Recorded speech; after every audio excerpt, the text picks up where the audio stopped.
What's your biggest question about this personal statement draft? What are you looking for feedback on? I think the topic for me, I feel like I don't know how to connect it to law. Right. Okay. Well, first off, you don't have to connect your personal statement to law. Your application as a whole should communicate why law school and why now, but your personal statement in particular is simply a chance to show who you are, to show a more human side of yourself that the numbers and your resume wouldn't necessarily communicate. Okay. I guess another question I have is the structure of it. Like, I don't know if there should be a specific timeline, like what happened in my life, where am I at now, what I want in the future. Like, do you recommend a type of format? There's no one format I would recommend. There's no particular formula to this. It is personalized. It is varied. One thing that stood out to me though is that, of course, as you said, it's not about you. This personal statement, it's about somebody else largely. Yeah. So those run a little bit of a risk sometimes because you do want it to be personal specifically. And when you talk about other people, that can present a little bit of a barrier. Yeah. So you recommend, in this case, because that person was a big influence, should I just like introduce them briefly and then talk about what I have done with that? Yes, generally speaking, yes. It's more about your takeaways from the experience. We're talking about someone taking your best friend's life. Yes. And you have interactions with the detectives. You have your process of coming to forgive the man who took his life, which is huge. I would go a lot deeper on that and about your thought process and your reflections. Yeah. I guess that, yeah, that makes sense. I was a little bit worried when I was writing it that I was focusing on him too much and not enough on myself, because I heard that's like a big mistake a lot of applicants make. Yeah, So I will definitely look for a way to dive in deeper to how that experience affected me personally. correct. And I would spend the entire time focused on that. I wouldn't start talking about everything about your background and your parents and your family. You could make a separate statement devoted to that if you want to. Oh, you But can. you can, yeah, but I wouldn't cram it all in here. Okay. So what Have you're, you considered writing a diversity statement? yeah, actually, I was going to ask about the diversity statement. I'm a little bit confused of what exactly it is. Well, it can be whatever you want it to be, really. It's meant to show a way in which you will bring diversity to the law school, bring diversity to the class, something that only you could bring. It doesn't have to be, people will often talk about race and ethnicity, which you can, but you Mhm. also don't have to. There could be other ways you bring diversity as well. But if you want to talk about race and ethnicity, you certainly can do that. So in my case, do you think that I could talk about where I came from and stuff like that on my diversity statement, and my personal statement devoted to uh, like my growth and development from what happened? Yeah, you certainly could. I would recommend that. That seems like the most natural way to go here. So how would I start off that statement? I think the first sentence is a good hook.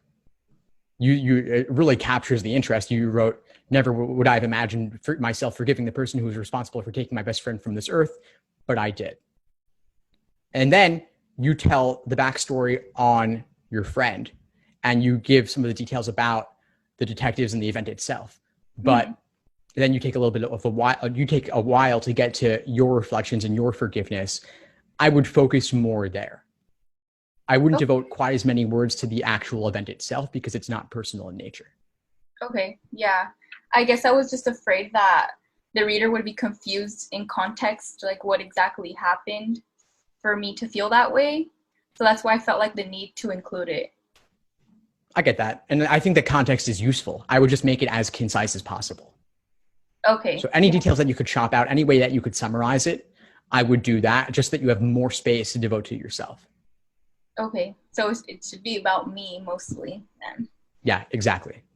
Exactly. Mostly about you. And then the stuff about your family, I think I would put that in the diversity statement. But even still, uh, don't make it all about your family. Make it about you. Um, when I talk about myself, I identify largely with where I come from. So is that still okay? Absolutely. Yeah, that's totally fine. Okay, thank you. Of course. Um, So the diversity statement, is there a specific length that should be? Or I know that it's not a requirement for a lot of schools, but I've been told that writing the diversity statement is almost like a must because everyone else is going to do it. So I guess I was wondering, like, what makes a diversity statement stand out? It's a good question. I mean, I think it's the same thing that makes all good writing stand out. It's about being compelling, being personal, making it really come to life, showing, not telling. They're all cliche, but it's true.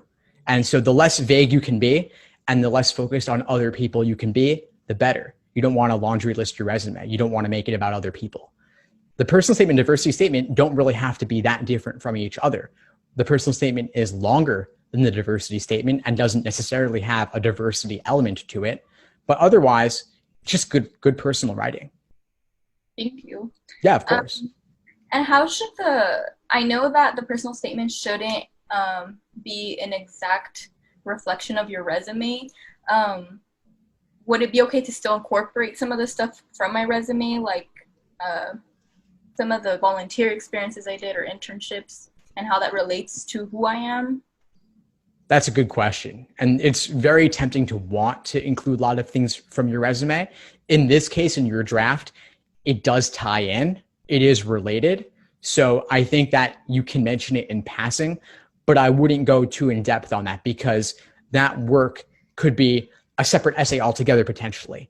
And you could talk about it in your resume. I'm not saying that you will necessarily write a separate essay on this, but you don't want one personal statement to include too many different things. Okay, so in my case, I talk about being a tutor for at-risk youth and working at a juvenile detention facility. So I feel like those two things are a strong, I guess, a reason for why I started doing what I did. So is that still okay to talk about if it's really personal? Definitely. It's okay to talk about it, but again, relate it back to that core topic, the core issue that you want to focus on here. And think about what's the most powerful thing you could focus on primarily. Okay, thank you. And I guess my next question is letters of recommendation. What should be the timeline for that? Because I just graduated and I just asked for them and I wanted to give them enough time, so about 3 months before, but I haven't given them my personal statement yet. It's not ready. So should there be like a date to submit it by, or any advice you have from who to write them? Sure. Yeah, I would ask professors, I would ask employers, I would ask anyone who's supervised you in a role and provide them with copies of your resume and personal statement draft, diversity statement draft. It doesn't have to be complete, doesn't have to be the final draft. It's really more just to give them some background on why you want to go to law school. And so they can see what else you've already covered in other parts of your application. And potentially you could give them some suggestions on what they might talk about. So maybe a bulleted list of, let's say your term paper topic, your thesis, your things of that nature, whatever it might be, just some specifics that they can incorporate so they can incorporate those details into the letter. Okay, thank you. That was really helpful. Glad to help. Before we sign off, what would you say is the biggest insight you got from our call today? I would say just coming to realize that this experience, that the dean of admissions need to see me and not just a lot of fluff that I feel that I added in my personal statement. I need to allow them to see who I am, be vulnerable to, show them my accomplishments.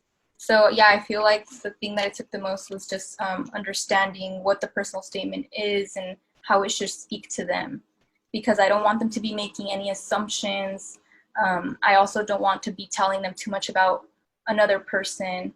And I want them to be able to see me on paper.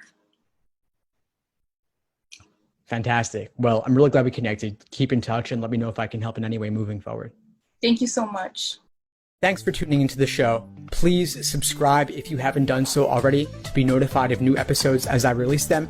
And feel free to reach out if you need anything at all as you move forward with your prep. I'm happy to help however I can. In the meantime, I'll wish you all the best and take care.